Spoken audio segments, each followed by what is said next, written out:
Hello everyone, welcome back to what should be the finale of Metal Gear. So, yeah, this is the last little section of floor, and there's gonna be a lot of poison gas around.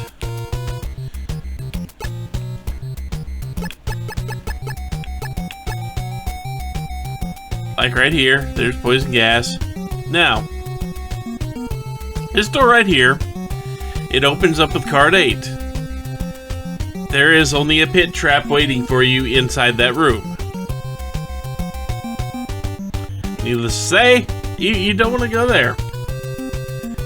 Now the gas doesn't follow us in here for some reason, even though there's absolutely no barricade whatsoever right there.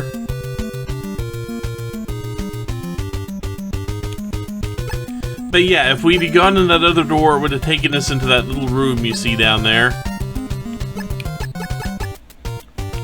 And, yeah. So something about this room, I'm going to show it off real quick. There are mines here.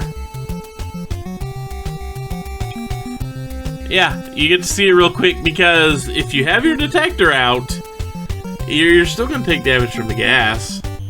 So you can either risk the gas and try to pick your way around the mines, or you can risk the mines and be safe from the gas. Luckily for me, there is a very easy way through here. So we're going to put the gas mask back on. And as long as if you start from basically this column of squares I'm at, it's the first full column that goes all the way from back wall to front wall. You go to the 5th column,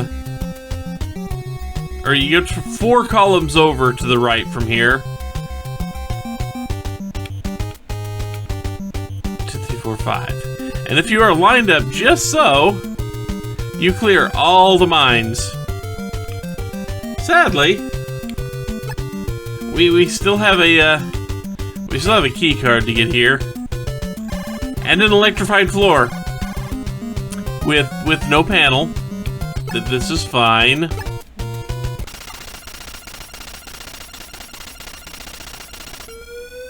Only chances to run for it. Yep, this is true. You have one shot at this, so I don't think the body armor actually does a damn thing here. But we're going to try to run, and if I get reasonably close to death, I'm going to pop in, eat a ration, put the body armor back on. You know, that good type of stuff. That's close enough to death. I mean, there's no reason to save any rations.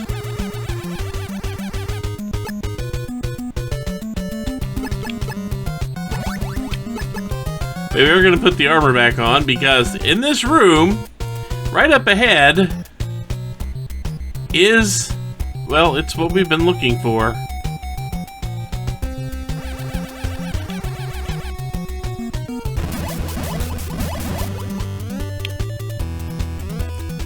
Meet the supercomputer. This is it.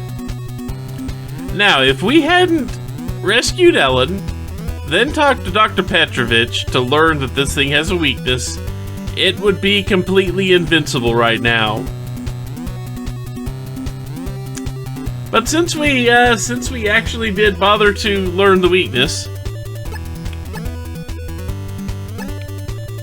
actually first, not for what's in here, but for what's coming up, I'm going to do that. Put the armor back on. I don't think it matters, but we're gonna put the explosives up, and then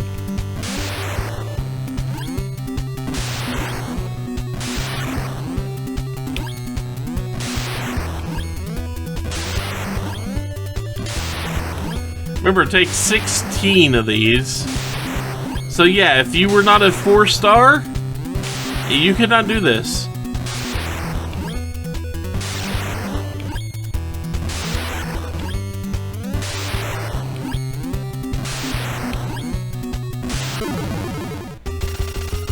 So yeah, emergency alert pops up as soon as we blow up the load-bearing supercomputer.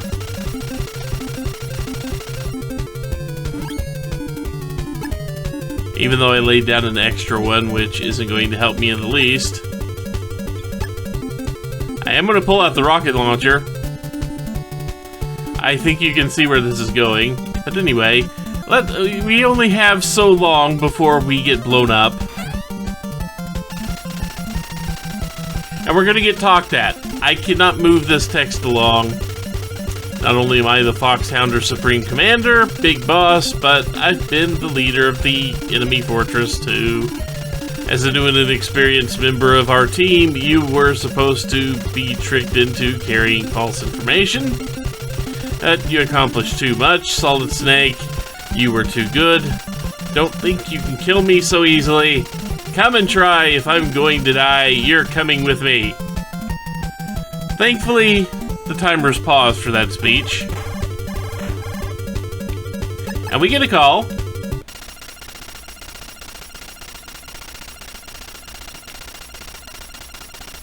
Yeah, Diane doesn't know any way to destroy Big Boss.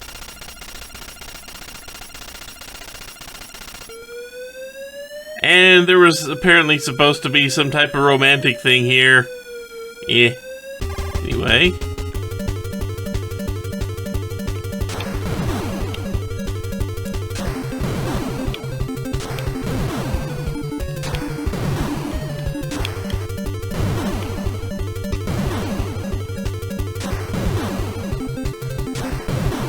Unfortunately, he's gotten stuck in this little loop, which makes it really easy to pump him full of rockets. And now he's dead. And if you remember, Jennifer's brother told us to go to the elevator on the left for our escape. Yep. And if we don't hold up, it stops at every goddamn floor. We need to get out of here, though. Timer's a-ticking.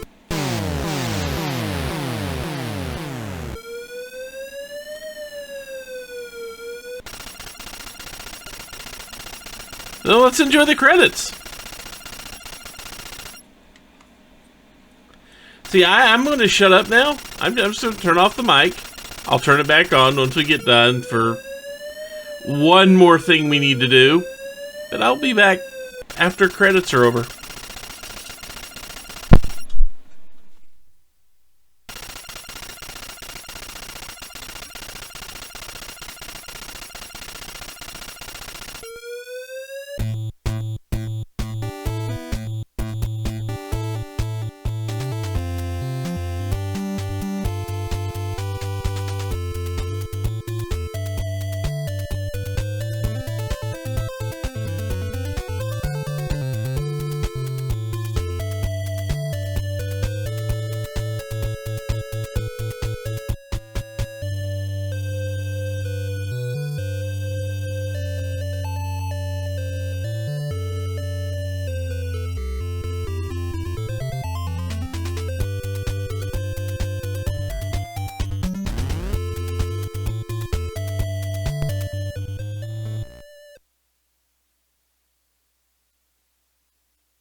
It didn't take long, did it? No, not in the least. Sorry, I got up because I saw something on my desk and I was wondering where it went. I'm wondering where it came from. I don't know where it came from yet, and I'll have to find out later. It's going to bother me for a long time now. But anyway, yeah, that was Metal Gear. So, I'm going to pause the recording, and I'm going to show off the glitch, which makes the ending really damn funny or sad, depending on, well, how you take this game. So, just 1 second, please. Okay, so we're back here. We are back here. There's a glitch in this room. And if you use it, you can just completely skip the supercomputer part altogether. So if you did not have 4 stars by the time you got here, somehow, or you hadn't talked to Dr. Petrovich, hadn't talked to Ellen, you can still finish the game. And the glitch would be the glitch. I think is a speedrunner's miracle or something like that.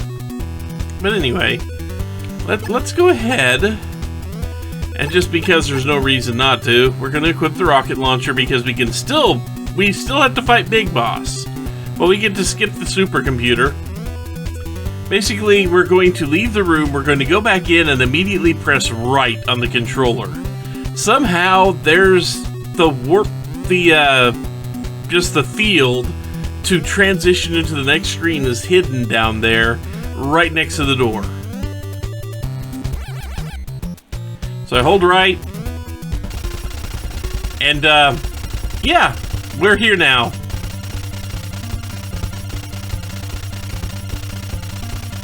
Unfortunately, we get to see all this again, but just to show you, I will beat him again. It'll probably be a different fight altogether, but the timer's not counting down.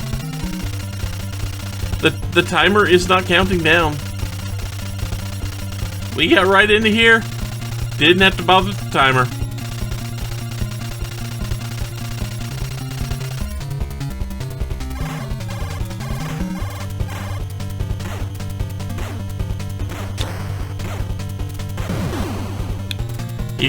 He's kind of harder to kill this way.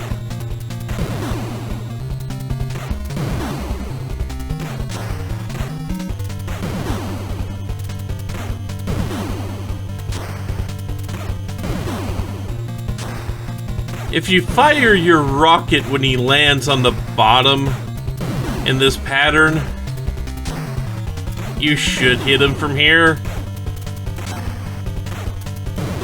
Almost every time. But for some reason, he is bound and determined to just work in that one little loop instead of approaching at us and making it much easier. You may also wonder what happens if you go in these elevators. They waste your time. That's all they do. Elevator just wastes your time. You can go up as far as you want to.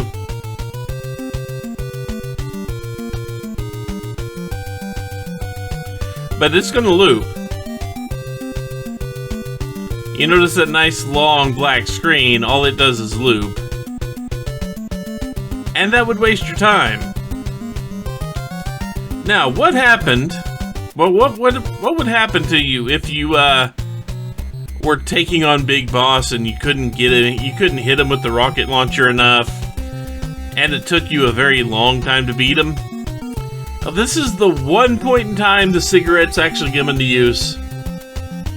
The cigarettes, when you use them, will put another 200 to 300 on the timer, which is pretty much exactly long enough. Can we actually use them? Although you don't get to see it here because the timer's not going. But the cigarettes will put another couple hundred on the timer, which should be just enough to get in the elevator and get out of here. And you're going to get to see the ending all over again. It's the exact same as it was.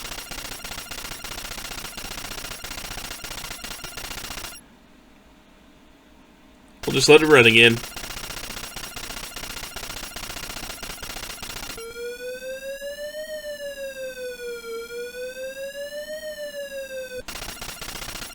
This is station K&K bringing you a spot news report.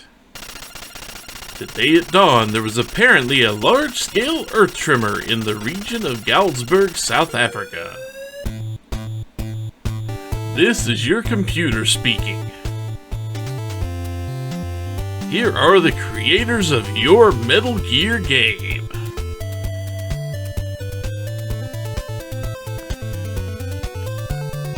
So yeah, this game, it's got its rough spots. I will say this. I mentioned it at the very beginning that yeah, this game was Hideo Kojima had absolutely nothing to do with this game. Hideo Kojima built the MSX version of it, which was a Japanese computer. Very similar to Commodore 64 or whatever, just in case you forgot. And then Konami went, hey, let's bring this over to the NES. But then didn't have Kojima work on any of it. Instead, they had a completely a completely new group build this. And then this group, one of the members of this group showed Metal Gear to Kojima, and he approved of it. But then both Kojima and the group that built this game each worked on their own sequels to their own games. So not only is there a Metal Gear on the MSX, there is a Metal Gear 2 on the MSX. And on the Nintendo, there is a Metal Gear, and then there is Snake's Revenge. Now, here's the funny thing. Hideo Kojima decided after he looked at Snake's Revenge, he decided that a good chunk of that game was suitable to be the inspiration for what we know now as Metal Gear Solid. Yeah, it's a weird, twisted world. So, while this game probably shouldn't have been made in the first place because A, it was a loophole game for Konami to release extra games over here, and B, the creator of the entire franchise had nothing to do whatsoever, the fact that it was made and sold well enough to warrant a sequel managed to inspire what we came to know as the Metal Gear Solid games. Yeah, weird world. But yeah, as far as the sequel goes, yeah, maybe someday in the future I'll do it. It's, rough, shall we say? Ooh, boy, is it kind of rough. Just a little bit. Rougher than this. Let's just put it this way. It took me a very long time to work up the initiative to actually want to beat it way back then. And I kind of devoured this game back then, but the sequel, boy, that didn't hold up nearly as well. But that will be for another time and another Let's Play. For now, excuse me, I don't know what's coming next, but, you know, I will see you then. So, I hope you enjoyed this. And until next time, whatever that may be, take care, everyone.